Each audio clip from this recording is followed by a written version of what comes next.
Hey guys, and welcome back to another video. I haven't really touched on this subject or topic at all really. Mentioned it briefly once in a video last year, but I thought it was about time I come out and say what really happened and how I almost failed my driving test because of just one thing.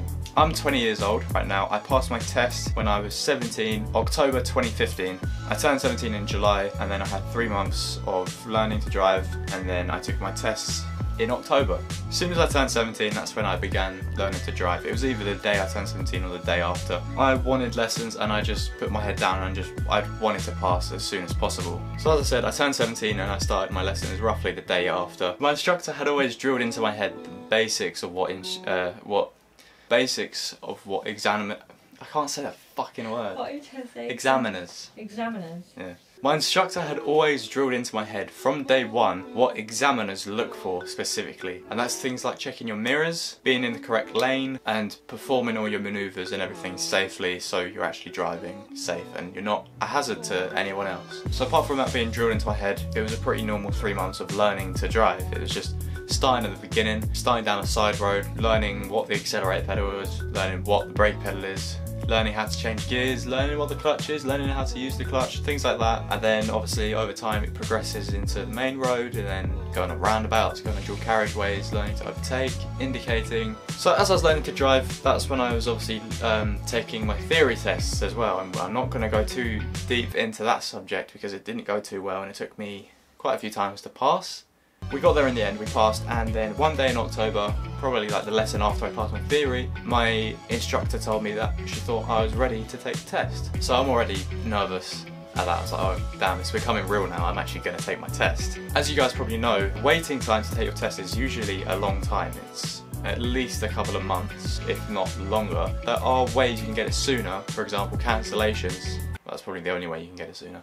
Meaning that you could take a test in a few weeks, in a month, rather than waiting for like 3 months. So after looking on the website, I found one for the week after. So I had 1 week to get myself prepared and ready, because usually, I suppose in the time that you have leading up to your test, that's when you just brush up on the small things to make everything perfect. But I didn't have that time. I had 1 week to make sure that I was ready, and I was excited, I was nervous, and I was just like, what the hell? If I fail, then I fail, but hopefully I don't.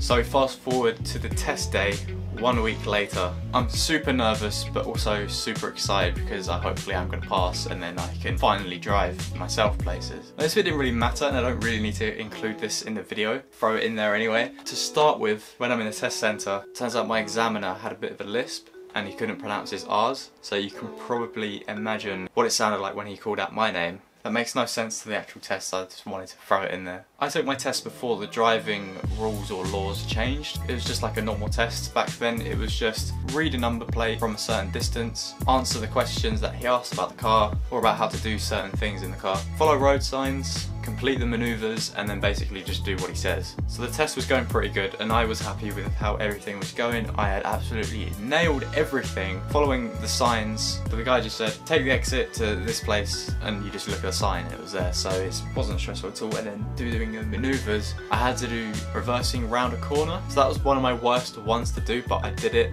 Luckily, it went perfect. And yeah, it was just, like I said, it was just a normal test. Everything was going good. I could tell the way that the examiner was talking to me. He was confident that I was a confident driver. And I didn't know it at the time. Up until now, I had 0 minors. So everything was going absolutely perfect. So at the end of the test, he tells me to pull over when it's safe.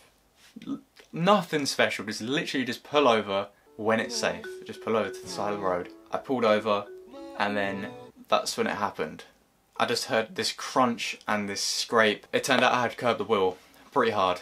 Now my mind's racing. I'm like, oh, I'm pretty sure that's just an instant major. If you hit the curb, you just instantly fail. That's it. It was going so perfect, but now I'm gonna fail because of this stupid move that I did. At this point, my examiner was telling me that he doesn't want to fail me. He was impressed with everything I did. If the tyre and the wheel was physically damaged, if the tyre had got like a puncture, not a puncture, but if it had cut the tyre, that was a fail. So he gets out of the car, starts looking at the 2 wheels either side, and in the meantime I'm sitting in the car thinking, shit, this is this is how I fail, isn't it? This is just stupid, but this is how it goes, and it's just typical. And because I'd hit the curb pretty hard, I thought that was definitely it. I had definitely damaged one of the tyres. But luckily, there was no damage to the tyre.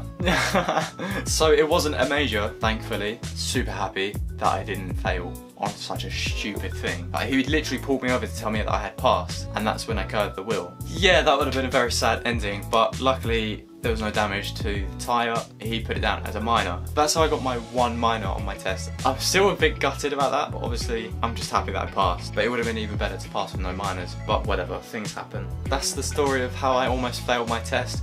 So guys, if you are watching this and you've got your test coming up soon, just don't curb the wheel. I don't believe anyone else will curb their wheel as stupid as I did, but if you're still doing your test, just ask your instructor if you could just practice pulling over so you know the size of the car. Get to know the size of the car, because obviously you don't want to be scraping wheels, you don't want to be scraping other vehicles on the road. Apart from that, do the things that the examiners are looking out for. Check your mirrors, make sure you're in the correct lane, and make sure you are just safe. Always, this is the biggest one, is just always look in your mirrors. Because if they see you at a roundabout, first exit on the roundabout, even if you look that way, the way that you're going, you look in your mirror to look behind you, you look up there, and you think, yeah, that's safe, I can just pull across. They will still get you for not looking in the right hand side mirror. There could be a cyclist or another car, which for some reason would then pull over as well. I don't know. I don't make the rules, but look in your mirrors all the time. Every single time you make a maneuver, every single time you pull away, every single time you do anything, look in every single mirror and you'll be good. And obviously don't be an idiot and make stupid mistakes like be in the right hand side lane when you gotta take the exit. If there's anything you're not confident with, just practice it in your test while you got the time. Just get confident. Even if you hate it, you gotta practice it. That's the worst part, I know, but you need to learn how to do it. But yeah, that's it. I wish you guys good luck if you're taking your test. If you've already taken your test, I hope you enjoy my story of how I almost failed. Let me know your stories or your funny fails or stories of how your test went, because I'd be intrigued to know. But yeah, thanks for watching guys. Make sure you follow me on Instagram. We've just hit over 1,000 followers, which is amazing. Follow me on Twitter as well. Not many people follow me on Twitter as much as Instagram, but I do tweet quite a bit. The stickers and the t-shirts are on sale. Stickers are like half price now, so I think you can get them for like 40p, 50p. And t-shirts, there's only a few left, which I will show you right now. If you want something like this, or like that, shipped first class, straight to your door. You also get a free sticker with it, so why not? Anyway, thanks for watching guys, and I'll see you in the next video.